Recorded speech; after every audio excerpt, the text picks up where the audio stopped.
Assalamu alaikum, peace be upon you all. This is your host, Amina Ahmed, and you're watching Muslim Network TV. Welcome back to another episode of NextGen. On this week's theme of youth who are making impacts and changing policy at the ground level.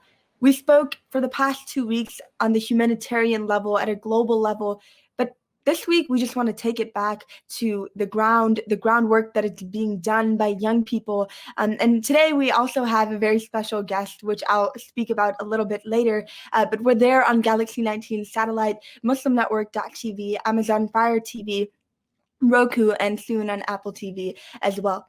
Now, the issue we'll be speaking on today is climate change. Climate change has impacted all of us, right? Whether it be young people, the older generation, it's impacting our planet.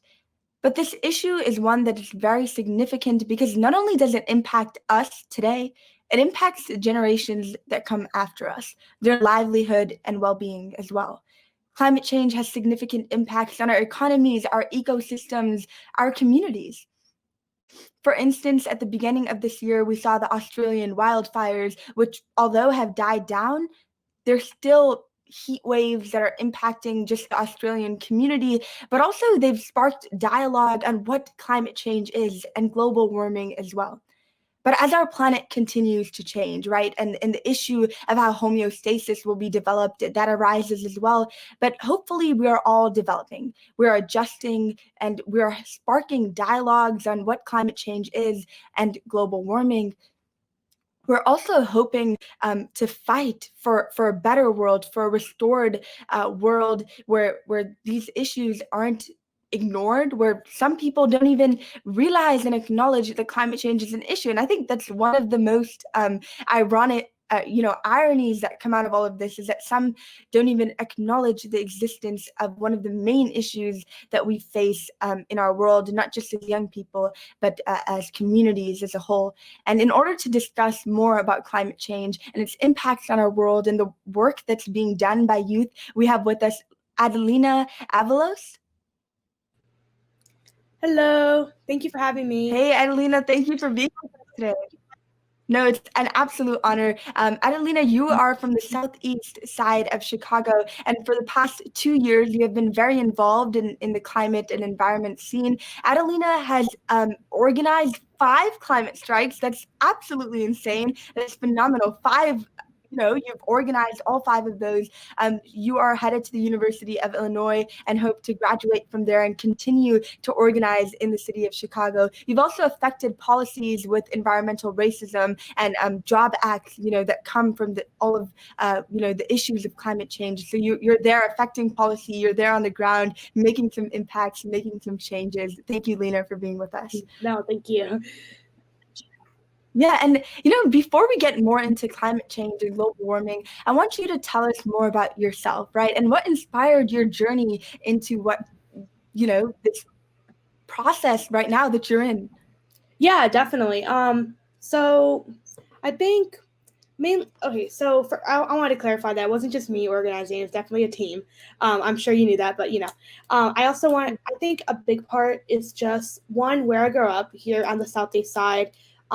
We have a lot of factories, pollution, and it's also just, it really goes into the environmental racism conversation, which I think we can circle back to in a little bit. But so I think that's one big thing for me, and also just how environmental racism has affected my family personally. Like my grandmother, she grew up working on the fields in Texas, and then she got like a very bad liver disease and all that, just because she worked with all the pesticides and all the pollution and all that happening down there in Texas. And then just growing up here, miles and miles away from where that was, and still feeling the same effects of pollution, of just in the environment, definitely sparks like this drive in me. And then also just generally, like, there's no action being taken by this country about climate change. And not only is there not action being taken, there's like you said, there's a debate on if it even exists. Like there's a lot of other things we should be debating, and climate change is not one of them. Wow, you said there's a lot of things we should be debating, and climate change is not one of them. Definitely. Do you think our current administration is one of the reasons we're not seeing a lot of change being, taken because of climate change, or is this something that's been, seen in the history of our country? I think it's a little bit of both. I think definitely, I don't think this administration is at fault for climate change or anything, or if they're the reason that climate action isn't being taken right now. Because one, we had early 2000s, we had Bush, who definitely was not for climate the way Al Gore was. Then we had Obama, who took climate action, but definitely not as much as that's necessary. And then now we have President Trump, who doesn't even acknowledge that climate change exists. And I definitely think that harms one, because he has that harms this climate change fight, because one, he has the opportunity to choose who's in the EPA, and the EPA has an insane effect on polluters, restrictions, regulations, everything around oil, gas, nuclear, you name it. EPA has the power to either change or regulate that. And two, also just spewing this whole idea to his followers that climate change isn't real, and that, this is some liberal leftist ploy, and, they're just lying to you and all that. It's ridiculous. I think there's so many things wrong with this administration that I can go into, but I think that's definitely a big one, because it's one thing to just be passive about climate change. It's another thing to totally just be against people wanting a livable future. Why do you think that, where does that come from, right? That notion that climate change does not exist, that, like you said, is a leftist liberal agenda. Where does that even come from? I think a big part of it is that it's hard to. So I read this book called "This Changes Everything" by Naomi Klein, which is a very good read. I'd suggest reading that. But a lot of it comes from this idea that it's really hard to picture a world where, actually, I guess it's not that hard to picture a world right now where you have to wear a face mask every time you go out because of the pollution, or where you can't be outside for X amount of hours, or you have to, all these, you can't have trees, you can't have this, and you have to, meat can't be made anymore. It has to be grown in a factory and stuff like that. It's hard to think about. It's super hard to realize that if we don't take immediate action, 10, 20, 40 years from now, the world is going to be nowhere the way we see it right now. And with that comes this cognitive dissonance that, if I pretend this isn't real, I pretend, this isn't going to happen, it won't, because it's hard to think about. It's something that's impossible to wrap your mind around. I can barely wrap my mind around it, and I spend my life dedicated to this work, Yeah. So I definitely think that's a big part of why climate change denial exists. And aside from that, also, it's just super easy to put environmentalists into a box of environmentalists, some weird hippie tree huggers who, wear Birkenstocks. I love my Birkenstocks, but not the point. Who just wear Birkenstocks and metal straws and veganism. Well, that's all great, and I participate in all that. It's easy to just be like, oh, look at these liberals who want to take away my pickup truck, which is not the case, but it's easy to fire that. Yeah. Do you think, you spoke a little bit about COVID and how the reality of, wearing masks outside every single day due to pollution and all of that, but just circling back to that discussion of COVID-19, do you think that we're seeing, the climate being, just looking better, just from ourselves because of COVID-19, because people aren't out there polluting it as much? Tell us a little bit about that. So yes and no. So yes, we've seen a drastic decline in carbon emissions, which can never be a bad thing for our planet. But also, I think this adds to the idea of, so within environmentalism, there's a lot of different branching ideas that a lot of people don't, if you're not actively participating and studying it, you don't really see. So there's this route of climate action versus environmental justice. So climate action is very all means necessary, carbon emissions down, save the planet, which is yes, but also thinking about the cost of that. So sure, we have carbon emissions down, but look at our economy, look at who's suffering, look at the essential workers, look at, doctor, you know what I mean? The world is not really good right now, especially because of Corona. But, is it worth it to have these carbon emissions decline? I personally don't think so.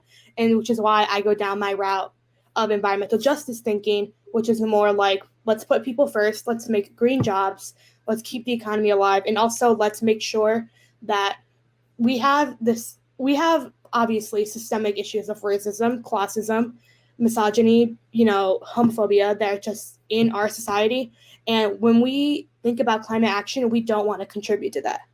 We don't want to do, carbon taxes as simple as an idea that is, and as like, oh, that has to work because people are going to buy less gas.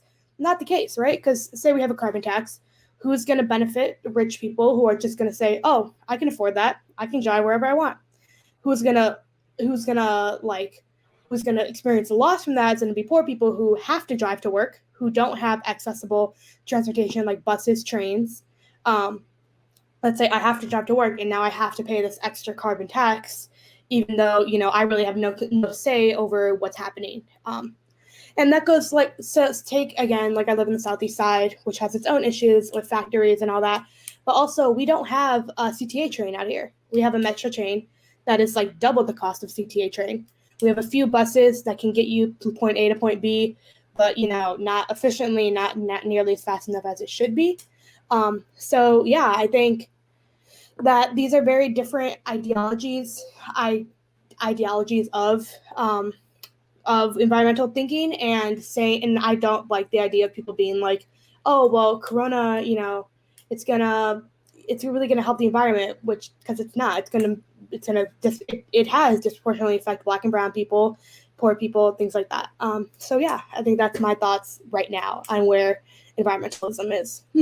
So do you think that a lot of that comes from a position of privilege, right, where people are just by all means necessary? Do we have a specific type of people saying those type of things, right?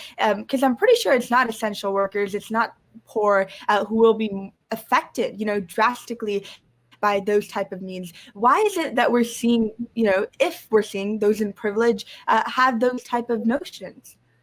Yeah, so I definitely think there's a definite issue of privilege within environmentalism, because you see a lot of privileged, wealthy white folks be like, oh, you're not shopping sustainably, well, you're hurting the planet, which is true, but look at the cost of buying from Shein or Forever 21 or whatever else horrible fast fashion company. It's $6 for a shirt versus shopping sustainably where it's $40 for a shirt. Is the price worth it? Probably. But if you can't afford that, that's not an option on the table, and I definitely hate seeing things like, well, you're not shopping sustainably. Also, the whole thing of you're not going vegan. Going vegan is amazing and so beneficial for the planet, but not accessible to everyone. Also, just culturally, me living in a Mexican American household, we eat red meat pretty often. We a lot of dairy, a lot of you know what I mean? That's just part of my culture and how I eat. So yeah, I think that's a lot of notion around that of well, you need to be going vegan, you need to be shopping sustainable. Well, that's great if you have the opportunity, but not everyone does not have the opportunity. Yeah. Yeah. Do you think the younger generation is fighting harder for this cause? Or is there a divide, right, between the older generation and the younger generation with climate activism? Yeah, I definitely think the younger generation, at least the people I've been working with, talking with, this isn't necessarily just a fight about environment. This is a fight against, against capitalism, against the horrible systems in the world that put us in this problem in the first place. If we lived in a world where the government just was not a bunch of politicians, fighting for their own financial or political or powerful gain, we wouldn't necessarily be in this crisis that we are right now. If ExxonMobil had talked about climate change crisis when they found out about it in the 1980s, we would not be in this issue that we're in right now. And at the root of it, at the root of climate change, at the root of environmental injustices, it comes down to greed, it comes down to extractivism, and it comes down to people not caring about others. And there needs to be accountability in that. And yeah.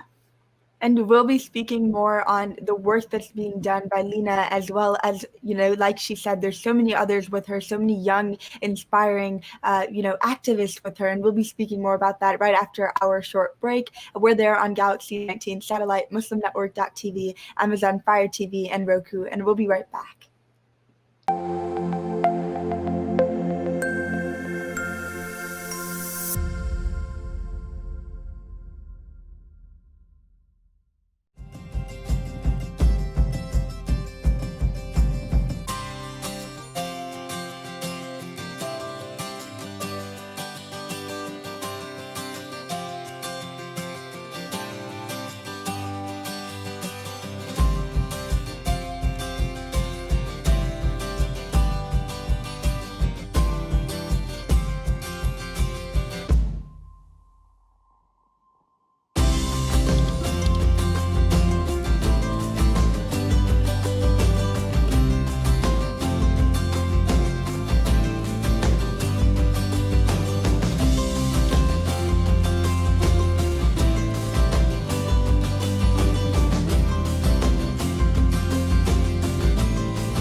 your eyes. Assalamu alaikum everyone, it's your brother Zain Bika from South Africa.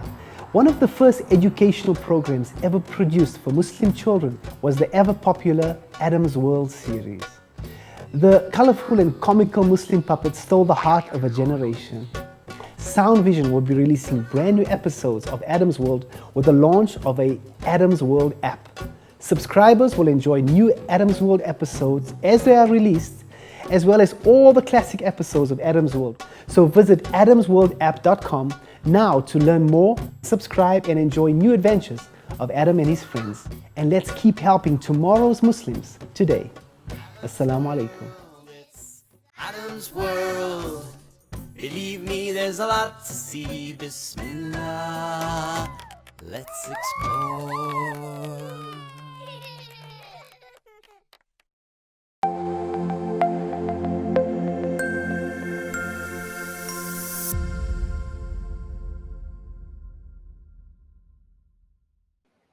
Welcome back to NextGen. I'm here with Lena, a young climate activist. Now, Lena, can you tell us about the Illinois Youth Climate Strike and, your position in that strike?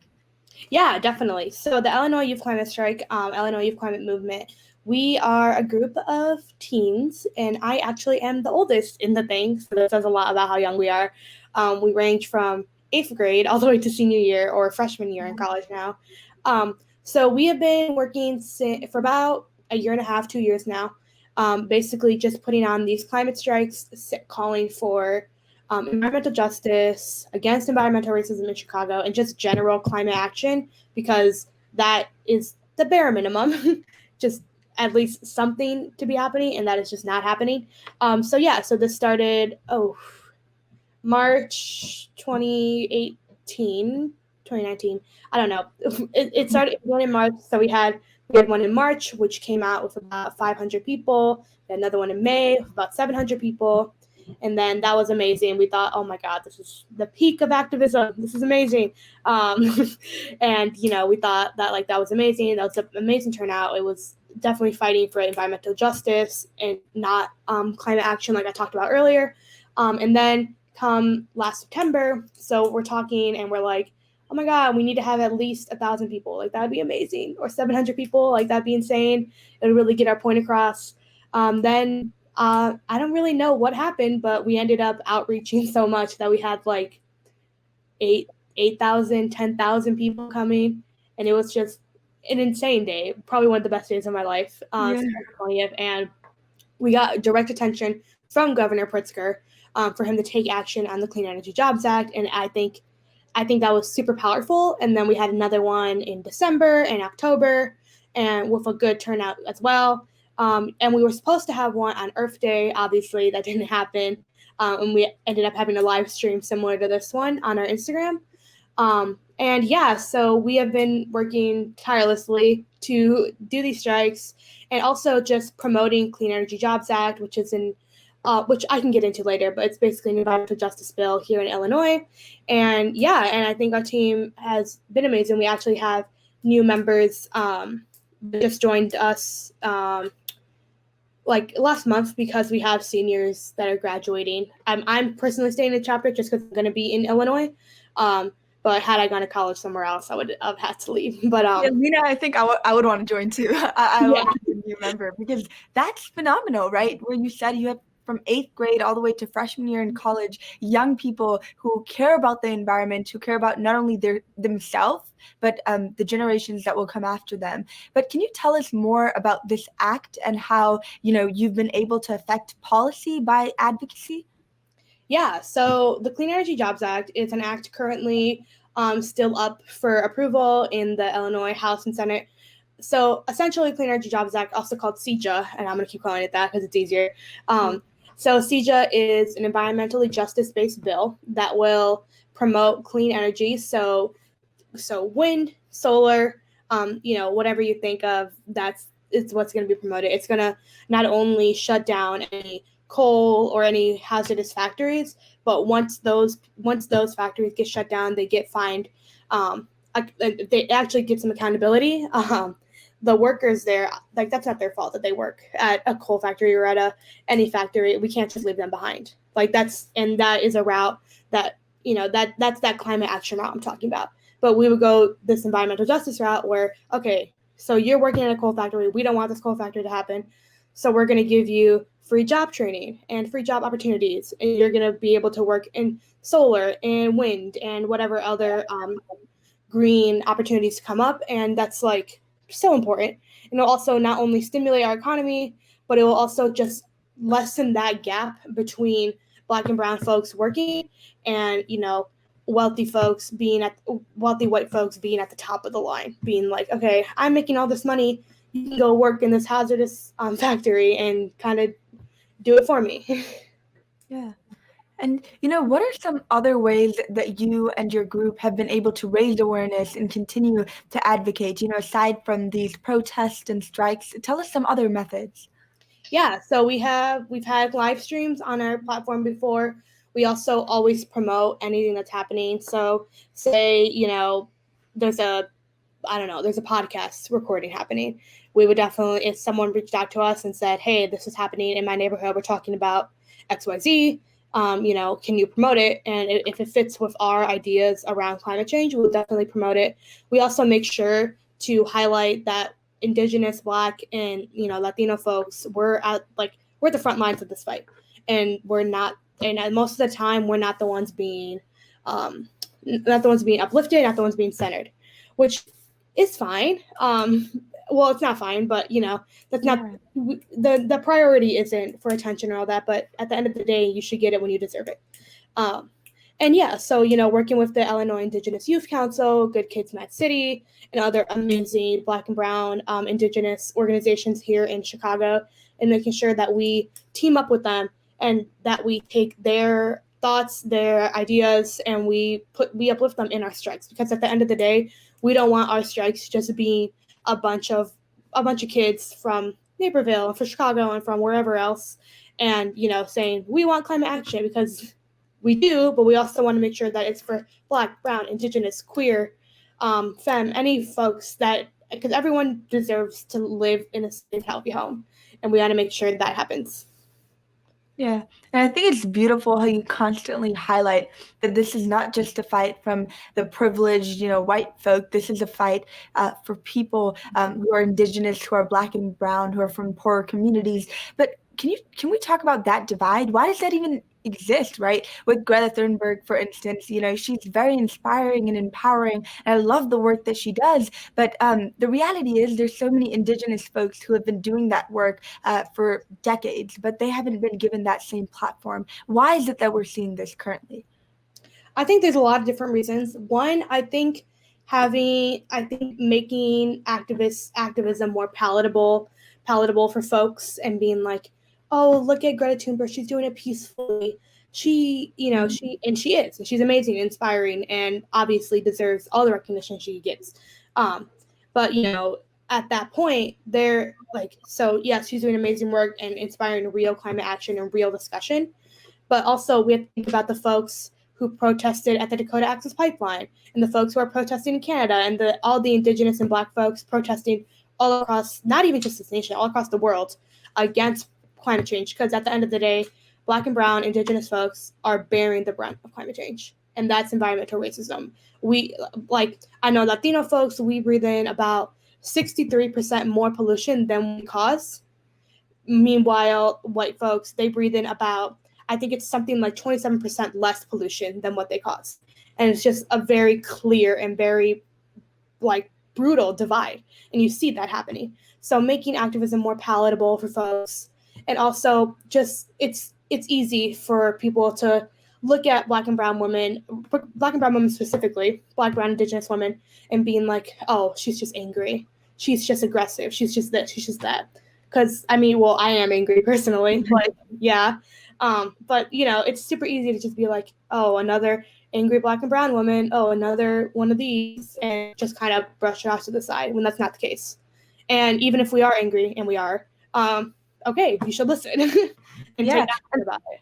Exactly. And with Greta, she was angry, but she got a lot of praise for it. Whereas if a black or brown woman did the same exact thing, she would be labeled, as you said, right? So Yeah. it's just that divide. Even why is it that when we see a white woman who's angry, we label her as passionate, but then if we see that same thing, with black or brown folks, it's totally different story. Oh, So yeah. We see the same thing. It's, they're bossy, they're Yeah. angry, they're aggressive, they're, whatever. But then as soon as a white girl does it, says the same thing. It's, oh my God, she's a girl boss. She's so powerful, blah, blah, blah. And like, we all are. Yeah. Yeah. Yeah, and I love how you bring that up because it's a conversation that we need to have. But Lena, can we talk about environmental justice in the context of this whole movement, right? And I know that environmental justice is not something that is at the forefront. It's not something that most folks are even speaking on. So tell us about environmental justice. Yeah. So environmental justice goes directly against environmental racism. So environmental racism is just like I said earlier. Black and brown folks, Black, brown, indigenous folks are always the ones breathing in more pollution. They're the ones being affected. They're the ones having dirty water, having unlivable unlivable conditions, and they are not the ones causing this. And it is that it's greedy companies being like, oh, we can move our factory there and no one's going to care. We can do this. We can dump this toxic polluter there and no one's going to care, because Black and brown communities have been historically neglected by government. You look at redlining, you look at anything else happen. Like, this is just, it was set up this way, and people are continuing to take advantage of it, because at the end of the day, if there is a polluter this is what's happened right now here in Chicago. There was a polluter in Lincoln Park, a very wealthy, affluent, white neighborhood, and they were kicked out. They said, this isn't good. This is not good for people, not good for anyone in this neighborhood. And true, they should be kicked out. So then come Jeremiah Iron, we're going to move to the southeast side of Chicago where Black and brown folks live. This is where I live. And they got their permit approved, got it approved by Mayor Lightfoot, and they're breaking ground. And it's like, yeah, okay, cool. So they know that our government is not going to pay attention to this neighborhood. They know they're not going to do anything about it. And that's what's happening. And that's what environmental racism is. And environmental justice goes exactly against that. It goes that we need to take climate action, and we need to put these communities first and foremost. Anyone who's already suffering with higher cancer rates, with asthma, with anything else caused directly by pollution, dirty water, lead pipes, anything else like that, they need to be put first and foremost. We need to fix those. We need to fix that issue. We need to give reparations in a sense back. We need to give them job opportunities, job trainings, anything else. And then once we do that, and once we have this clean energy, once we have these communities thriving again, we can then move on to, okay, what's a giant broader thing that we can end climate action with, that we can, how do we get 100% electric vehicles, or green spaces throughout downtown Chicago, or, any of that giant visionary stuff comes next to the people first. Yeah, and that's absolutely phenomenal. The fact that you're taking into consideration the most vulnerable, and then we look at the bigger picture, because obviously it is our communities that matter the most, who are, like you said, neglected by the government. But our politicians, right, the mass majority of politicians, are they taking an affirmative stance on this issue? Some not. We have some amazing Democratic freshmen here in Chicago that are taking an amazing stance. So we have Marie Newman, who's about to be a congresswoman. She's taken an insane stance on environmental justice. Robert Peters, a state senator here in Illinois, who has done amazing work around environmental justice and things like that. But at the end of the day, people are scared to say that, politicians are scared to say, we need to do radical climate action, and we need to put Black people first. Because if they are supporting climate change, it's very like, we need to have a carbon tax. We need to, once again, a more like palatable way for people to deal with it, when that's not what we need right now. What we need is what I just said earlier. We need environmental justice. We need to be working with folks like Good Kids Bad City, who is just an amazing organization here in Chicago. Right now, they're working around defunding the police, Black Lives Matter movement, and abolishing the police. And it's a super important fight. And that's why I personally and our organization supports them a lot, because once we defund the police, once we abolish the police, and we have this amazing, we have all this money that can go into mental health, and we can go into schools, it can go into God knows whatever else. It can also go into climate, and it also go into environment, and we can get these clean energy jobs, we can get these solar jobs, wind jobs, we can get like your heart's desire, you can get trains and I don't even know, like forest preserves and stuff, and beautiful things that can come out of this budget, out of a system that is made to hurt Black and brown folks. It's made to disproportionately put Black and brown folks in jail for doing nothing and brutally harming, killing Black and brown folks for no reason besides the fact that that's what the system was created to do, and we need to get rid of that. Lena, you speak about the environmental fight and how it's closely connected to our fight for racial equality in this country. And I think that's very beautiful how you describe both of those as so interconnected, because they truly just are. And we'll be speaking more on what you can do, what our audience can do to get involved, just like Lena and her team does right after our short break. You're watching us on NextGen, and we'll be right back.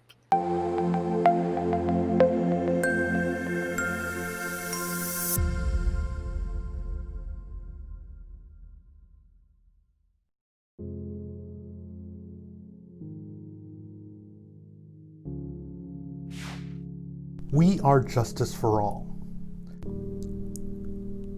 Headquartered in the heart of downtown Chicago, Justice for All is a global humanitarian initiative dedicated to raising awareness for human rights concerns impacting vulnerable minority groups. We promote policies that protect religious freedom, address the root causes of mass displacement, and recognize the plight of refugees and forced migrants. Our diverse team of staff and volunteers, led by Imam Malik Mujahid, work tirelessly to help Justice for All achieve their goals. Past campaigns covered a wide range of humanitarian concerns. Through Bosnia Task Force, imams and leaders of Chicago's Muslim community worked to ensure Bosnia became a top national issue. This led to life-saving American policies in Bosnia. A key accomplishment was helping to get rape declared a war crime. Initiatives also included Kosovo Task Force, Central African Republic Task Force, and Flint Coalition, which brought awareness to the water crisis affecting the people of Flint, Michigan. Highlights of our work include supporting Black Lives Matter,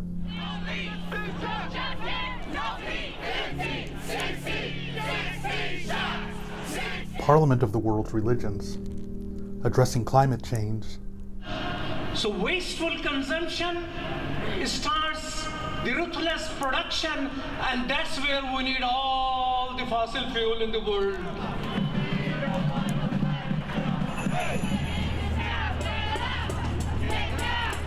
And prominent media exposure.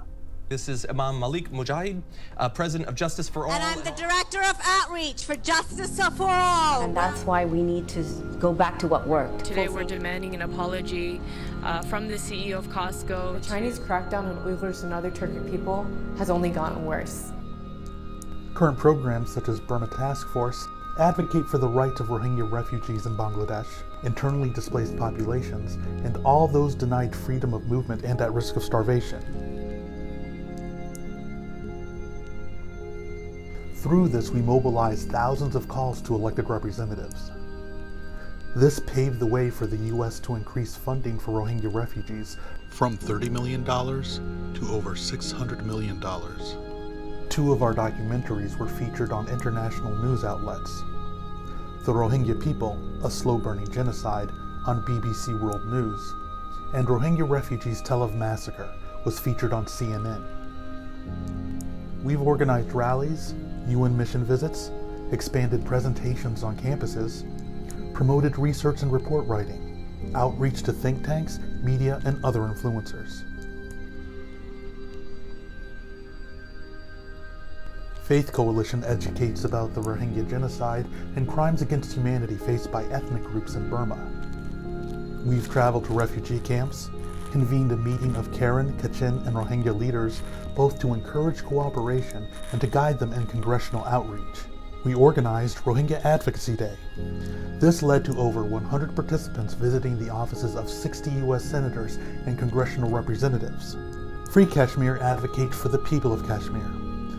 Long-term goals include the call for self-determination, the end of the Indian military's occupation of the territory, and raising awareness of Kashmiri issues among the American people. After the August 5th reinvasion of Kashmir, we organized national protests in front of various Indian government buildings, partnered with Stand with Kashmir, and launched a petition condemning the Gates Foundation's decision to present Prime Minister Modi a humanitarian award. Save Uyghur informs Muslims and neighbors of other faiths about the ongoing cultural genocide of Uyghur Muslims and mobilizes public support. Our projects include boycotting Chinese products with our Fast from China campaign, pushing Bill S-178 in the Senate, and organizing a nationwide protest of Costco.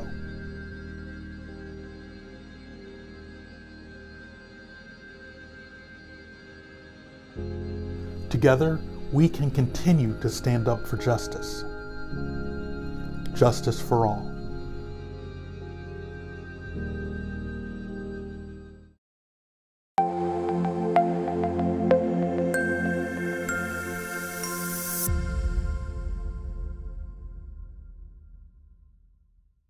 Welcome back to NextGen. I'm here with Lena Avalos, and we're speaking on the climate change movement and young activists who are fighting for a better and safer world. Now, Lena, can you tell us about how other young activists can get involved, similar to how you did? What can they do to impact our world? Definitely. It's not hard to do. We want all the help. I'm sure you can attest to this too. We want all the help we can get. If you reach out to me, to my organization at Illinois Youth Climate Movement on Instagram, just a little plug right there. If you reach out to us, all you have to do is seriously just a DM. And I promise you, any activists, or at least any activist I know, would love your help. They would give you resources so you can educate yourself, provide information for training around abolitionist or environmental justice, organizing. Trainings are happening all the time, and you can definitely go learn, educate yourself, and how to effect a real change and how to do that on your own. Also, it's just little things too, like promoting protests, promoting things like conversations that are happening like this, like retweeting Muslim TV on Twitter and retweeting Good Kids Rat City on Twitter or Sierra Club or whatever else, and just educating your family members. I think it's really important too, like having those difficult conversations. It's hard to talk to your parents about why prisons shouldn't exist, or why why we need to get rid of all fossil fuel energy no matter what. Stuff like that. Those are hard conversations, and they need to be had. I think that's a super easy way for you to grow as an activist, and also just become an activist in general. I think activist is a heavy word, and I think I even struggle using it on myself, because I'm like, ooh, am I really an activist? I don't know. I'm just kind of talking, stuff like that. It's not hard to do. Just DM, ask, do whatever you want. Yeah. And get involved. Yeah, and you spoke about how a lot of these conversations are difficult to have. And indeed, they are difficult to have, because sometimes you're labeled, a radical, you're labeled this and that by sometimes even people close to you. But I always say that all of those who've made change in our past, we see with Martin Luther King Jr. just in the civil rights movement not too long ago, he was also labeled a radical then. And it's years later that people tend to acknowledge and appreciate the work that's being done. So I think that the younger generation has been accustomed to that label. And sometimes we even take pride in the fact that we want change, and we want it immediately. And we want it also for the generations that come after us. So Lena, what is your message to people who don't even believe in climate change, who don't believe that it exists? I want to know what you have to say to them. It's a heavy thing. Look around you. I mean, think about 5 years ago, and was was it raining in the middle of July in Chicago like it is right now? Was where your winters, where you're having polar vortexes every winter, was, like you can see it clear as bright as day that the climate is changing and you can feel it. And just because you don't want to acknowledge it doesn't mean it's not true. Same thing goes for drive to the southeast side, drive here to Indiana and the northwest Indiana. You'll see the factories, you'll see the pollution, you'll see the smoke, you'll smell how disgusting it smells because, oh, who cares? Just, some black and brown folks down here. You can see it. And I think if you're still denying that climate change exists, that you're lying to yourself and you know it. And you need to really check yourself because this is a conversation that like I don't even want to be having as an activist, as an organizer, as just me living on the southeast side. There are other conversations. I'd rather be having conversations around environmental justice like we just did, or environmental racism, other stuff. I should not be having discussions on, oh, is climate change real? Yes, it is. Let's go. Right. Come on, keep up. Right. And the reason you're so passionate about it is because it affects you, it affects your communities. And then you have people outside of that community being like, no, it just doesn't exist. So I understand why that, can just be so, it's something to get angry about, the fact that we even have to have these conversations in the first place. But Lena, you have just graduated high school, right? Let's bring this discussion back to you. You're 18 years old and now you're headed to college, right? How do you plan to continue this movement, to continue advocating even in college? Yeah, so, one, I'm going to University of Illinois at Urbana-Champaign, which is by Springfield. So I will be, not by Springfield, closer to Springfield than Chicago is. I will definitely be trying my best to go down there whenever necessary and lobby for Clean Energy Jobs Act, or whatever else is happening in the next 4 years. Also, I definitely want to get involved with clubs down there. I've already made some connections about trying to just become the organizer I am right now here in the Southeast Side and bring that to the University of Illinois. Things like getting University of Illinois' endowment out of fossil fuels, or making sure that we're sustainable as a campus, as much as we can be. And yeah, I think I definitely want to carry that with me. And then I want to come back here home to Chicago and, pour my all into it and really just fix, not me, but like us as environmentalists, as just activists in general, really fix the issues that are happening. Yeah. And, for us, for the audience, what are smaller things we can do to reduce our carbon footprint, to be more aware of the surroundings and just our climate, to be better, right, citizens of the world? What are some things that we can do? Oh, yeah. So one, I definitely think educating yourself first and foremost. Reading books like This Changes Everything, Capitalism versus the Climate by Naomi Klein. Reading Grass Grows Longer, reading Climate Change from the Streets, things like that. It's like reading these books will really, one, change your mindset if it hasn't been changed already. Two, it will definitely just let you become more aware of what's happening when you have these discussions. And I think that's the most important. And then also little things, like I'm sure you've heard it already, using metal straws, eating less red meat, eating, shopping sustainably, thrift shopping, instead of shopping at Shein or Romwe or Forever 21 or whatever other company. And yeah, I definitely think there's so many. Taking the train, riding your bike, turning off the water when you brush your teeth, things like that. I definitely think, they may seem like small things, but they really do make a change. And I try my best to do as many as I can. Yeah. And yeah, Lena, you just gave us, a list of things. And I think that these are just smaller things that a lot of us, if we can afford to do so, should be taking into consideration and doing it in our everyday life, encouraging our families to do so as well. But bringing it back to the bigger picture, Lena, what do you hope ideally is the outcome of the activism that you're doing just in the next couple of years? Because I know that this is a fight that, we might not even see the results of it in our lifetime, but just in the next couple of years, what are the outcomes of this? I think ideally I would see, one, my community get rid of all these factories and all these horrible things happening. I think that could be definitely done within the next 5 years. I think that is possible.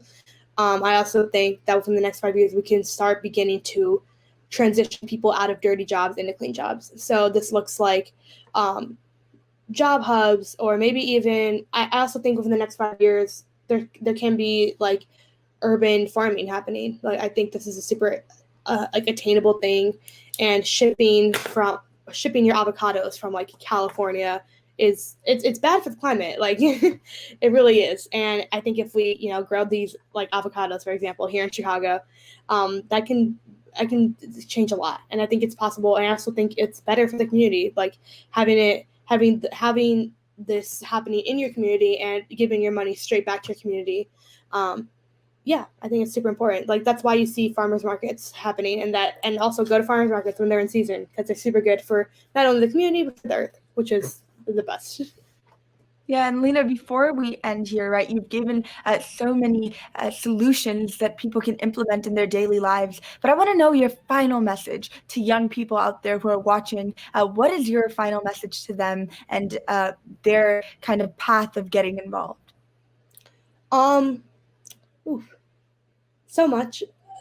Get him. Just reach out. Like it says, visit thepeopleslobbyusa.org. That's an organization I interned for this summer, and just doing things like donating not only just your like any money you have, if you have it, because a lot of people don't.